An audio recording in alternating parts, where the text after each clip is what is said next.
ኣታወደይ ንእግዚአብሔር ከተገልገል እንተዳኺንካ ገዛ ርእስኻ ንፈተና ኣዳሉ ቅኑዕን ዘይነቐነቕን ኩን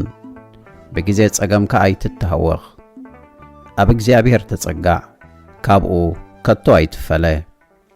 ኣብ መወዳእታ ዕድመኻ ድማ ከኽብረካ እዩ ዝኾነ ነገር እንተመጸካ ተቐበሎ ውርደት እውን እንተበጽሓካ ዕጉስ ኩን ወርቂ ብሓዊ ዝፍተን ጻድቃን ሰባት ድማ ብእቶን ውርደት እዮም ዝፍተኑ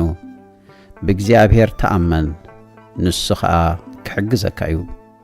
ብቕኑዕ መንገዲ ሰጉም ተስፋ ድማ ኣብኡ ግበር ኣቱም ኩልኹም ንእግዚአብሔር እትፈርሁ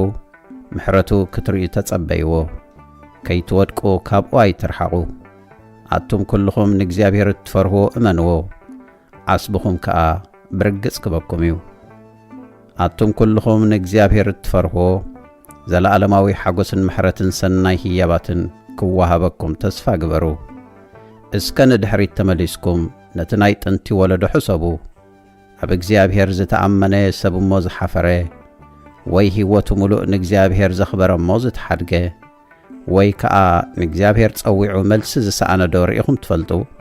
እግዚአብሔር ሕያዋይን ብምሕረት ዝመልአን እዩ ኃጢአት ዝሓድግን ብመዓልቲ መከራና ዝሕልወናን ንሱ እዩ እቶም ብጊዜ ስደት ልቦም ዝመልቆም ኢዶም ዝለምስ ብኽልተ መንገዲ ዝኸዱ ኃጢአተኛታት ሰባት ወይልኦም